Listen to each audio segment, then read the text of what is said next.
Okay, since Miss Giselle is done, now let's proceed to the characteristics of radio broadcast style.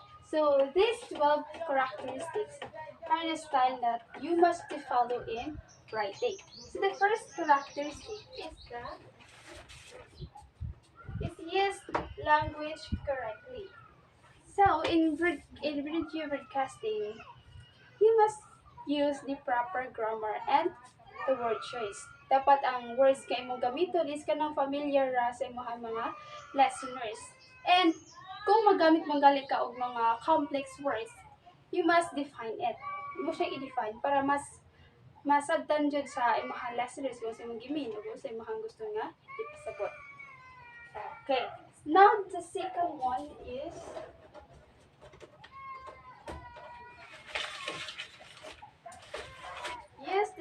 use a restricted vocabulary that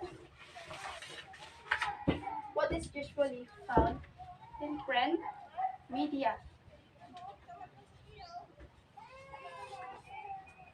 So, when we say restricted vocabulary, it refers to a limited set of words or phrases that a person usually use in communicating. So, di ba in kung mag-interview, naman sila sa script nga prepare. So, magkuan ka, dapat imong mga words din yung gamitin is kanang simple ra nga masagtan dito sa mga listeners. Di kay kung unsay naka-provide sa script, masad imong sundon bisan lisod na sakton para sa uban. Okay? So the example, I have here the example. First is a period of favorable weather set in. Kaduha, it rain every day a week. So the first example, nagamit siya og mga complex vocabulary nga lisod jud ka ng sabton jud sa mga listeners. And di siya direct nga pagka-construct. Well, the second one, direct siya, and nagamit ra siya og um, gamit siya og direct words. And sayon ra nga, kanang dali ra masabtan nga words sa mga listeners. The third one is use descriptive, connotative, and forceful words.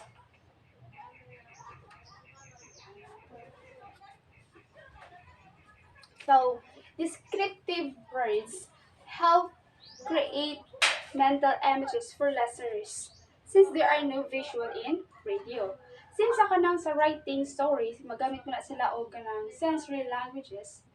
Sa in broadcasting, magamit mo na sila og sensory languages nga maka-appeal sa ilahang senses. Like for example,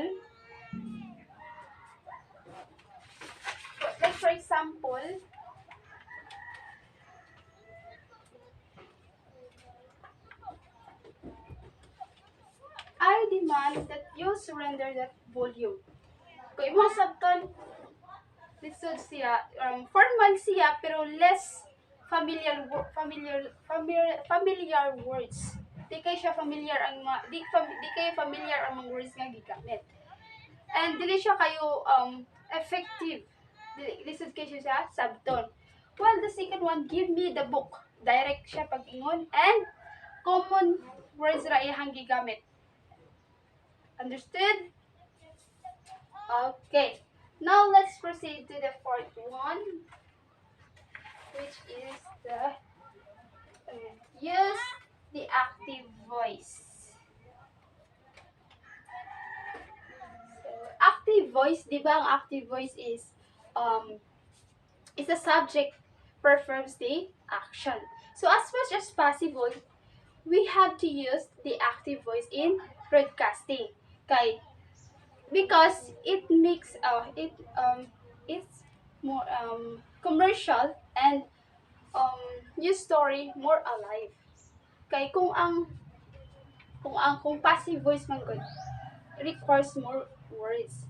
Pero pwede sad ka mo gamit og passive voice kung ang subject is unknown. You can use the passive voice. For example, so here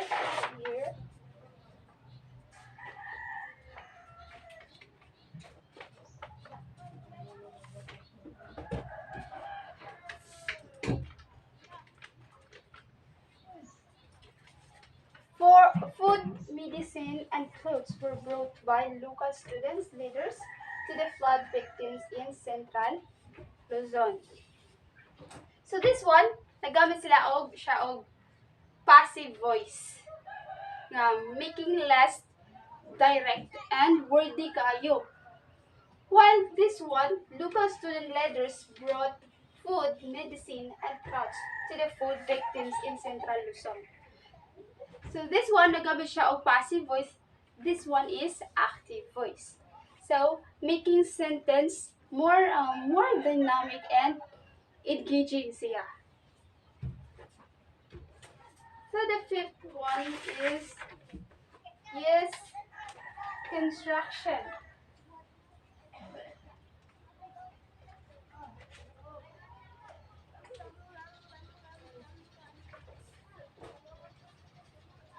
And again, the fifth one is use construction. So construction add a natural and informal tone to the speech. They make sounds they make sound more conversational. Kanang mura ra kag nakigtabi ba. So so in in that way, mas ganahan ang listeners nga maminaw. Pero you can avoid construction food if you have something to emphasize. Sabi na. Okay, now let's proceed to the oh no. Use personal pronouns.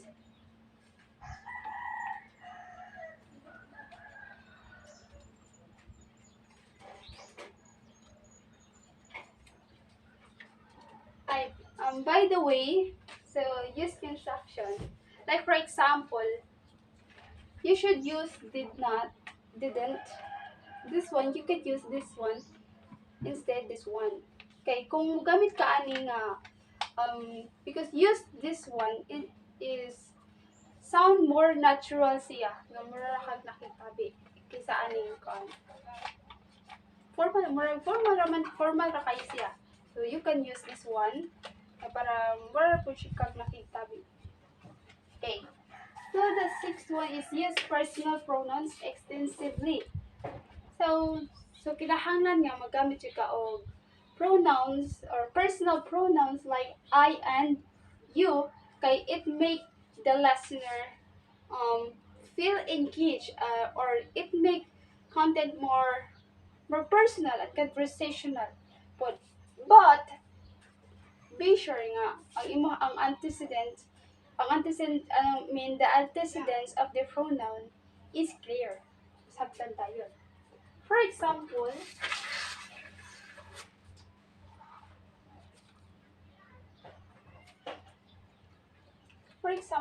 my children have many toys, so I give them away. So from this, kung imo sa doon, paglibog ka kung unsa iyahang gihatag. Pag yahabang gihatag is ang bata ba or toys. Kaya wala man niya na construct og tarong. Ginagamit man siya og them. Wa man siya nagingon nga, wa man siya gikuan niya ang iyahang gihatag. Wa na gibutang kung unsa iyahang gihatag. So ma-confuse ang listeners kung unsa ba gihatag. Niza. Okay? The seven is use simple sentences. From the word simple, magamit ra kag mga sentence nga dali ra sentence sa imong mga listeners. Dili ka maggamit og mga complex sentences to prevent confusion. So you should keep sentences clear and concise. So the example, I have here example.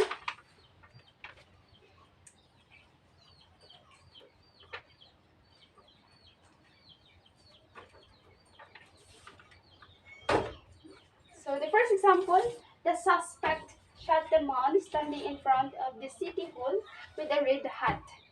The second one, the suspect shot the man with a red hat who was standing in front of the city hall.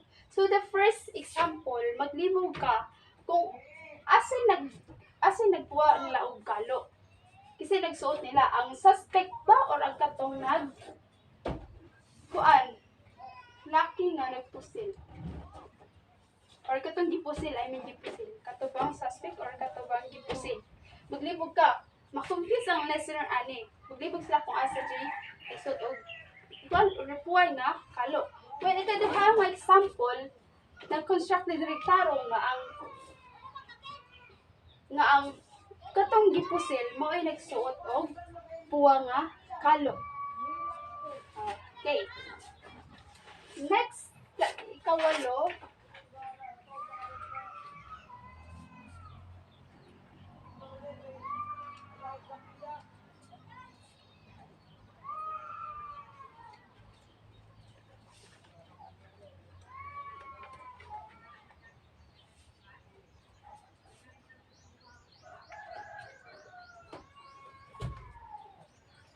make use of transition words and vocal cues. So guide the listener through content. So the content using cues like transition words, vocal inflections, and pauses. Like for example,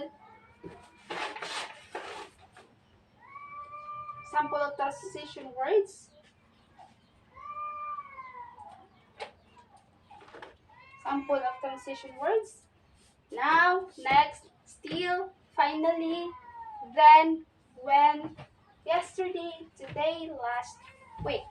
And kani sila tanan are helpful in constructing a news story in which clear chronology of events is needed in order nga masabtan ang story. Understood?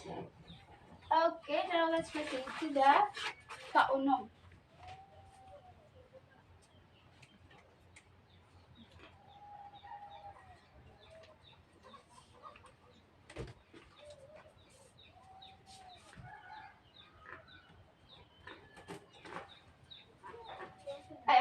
Ikasiyam, 9. Read or speak with moderate rate, speed, pace. Within the listener's ability to understand.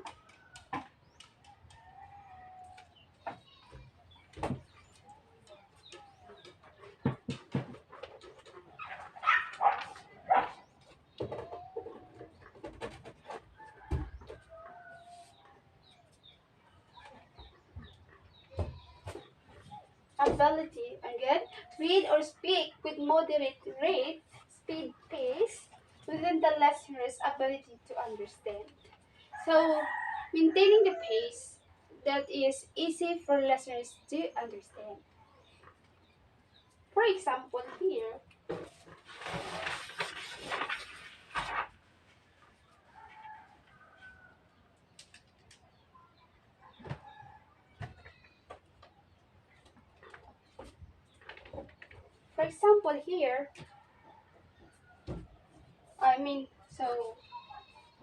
by the way, read or speak within moderate rate, speed, pace, within the listener's ability to understand. So, dapat, kung as a speakers, dapat dili nimo paspason nimo siya og istorya. Kay kung imo paspason, may possibility nga di ka apas ay mga listeners. And kung di po nimo pasobra og iya, kay kung iya, laayon ang imong mga listeners. And there's a reason nganong ang sometimes ang mga speaker is paspas kaayo ilahang pagstorya. So the first one is daghan ang kuan. The reason is daghang information ang ilahang gi-include. Daghan ra kaayo nga information. So dapat to avoid nga magdali kag istorya.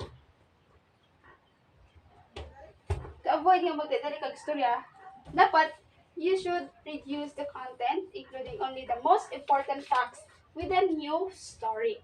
So dapat ang imuha i-include dito is kanang mga mas importante ra jud nga information. Grasp pero pagdali sa imong mga listeners. Yan, limiting the number of persuasive concept in a commercial. and spacing out those ideas which are represented before being hit with the next one. So, kani sila tanan are you should um you should dapat ma-present mo ni siya ang information bitaw nga imong deliver is ma-present nimo clearly kanang dali ra jud masabtan. So, mo to sad imong i-avoid nga dili ka magdali-dali og kanang paspas o istorya. Okay, number 10 is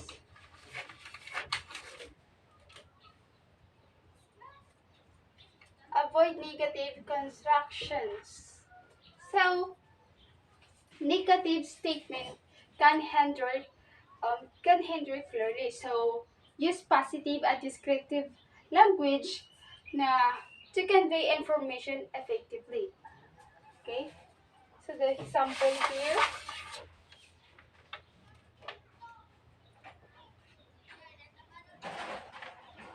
So, it's the example here. Flu epidemic is not rampant in Manila.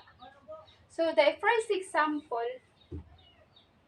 is nagamit siya og negative construction, which is less direct siya, di siya direct pag-construct, and less informative. While sa ikaduha, PHG, direct to all allays flu fear in Manila. So, kaduha nga example is, kuan siya, nag-provide siya og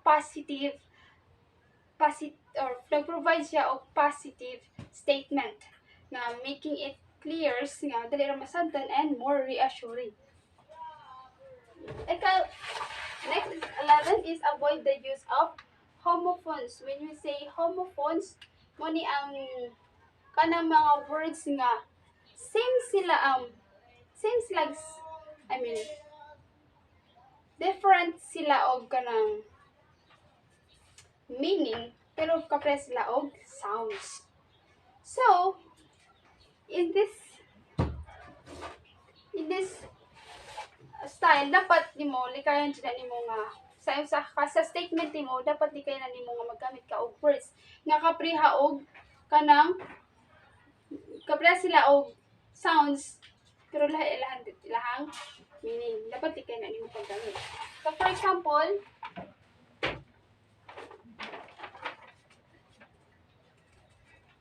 So for example, the tourist spotters meet two meaning runs to the home team. Without that error, the Arellano hitters would have lost 2-1.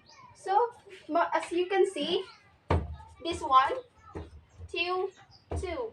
So, example siya sa homophones. So, mo ni ang dapat nimo timanan, likayan nimo nga maggamit og words nga kapriha sila og sounds pero dahil ilahan meaning.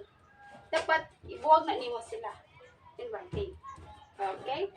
Next, ka-12 is avoid redundancies, double speak, and glitch.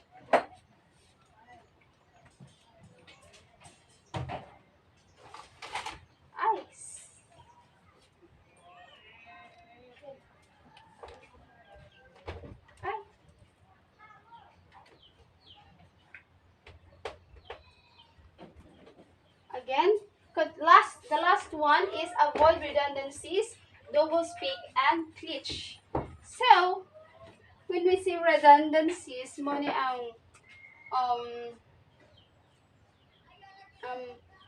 ang simbra ayahang meaning. So, like for example, kanang repeat it again. So, repeat na gani, nagamit pa jud again. So, dapat imo nang likayan. It should be kung repeat it again, that should be repeat it. So, nga na ra. Di mo balik ko na repeat it again. So, mo na yung likayan. Next is double speak. So, double speak side is a language that make that bad seem good. The negative appear positive and the unpleasant appear attractive. Next, when we say glitch, is kano siyang overuse expression siya nga maka-lose og kaan impact and originality, making content less engaging and memorable. So avoid that one. Like for example here, the double speak. Sample double speak. There are no more potholes in Manila, only pavement deficiencies. She is not a house girl, she is a domestic helper. So you must avoid that one in writing. So these 12 characteristics, the styles that you must follow to make your writing more engaging and more effective. And dapat it helps you nga ma-deliver nimo effectively ang imong gisuwat. Okay, so that's for my part. Now let's proceed to the Miss Tanyo with the one who discussed the remaining discussions.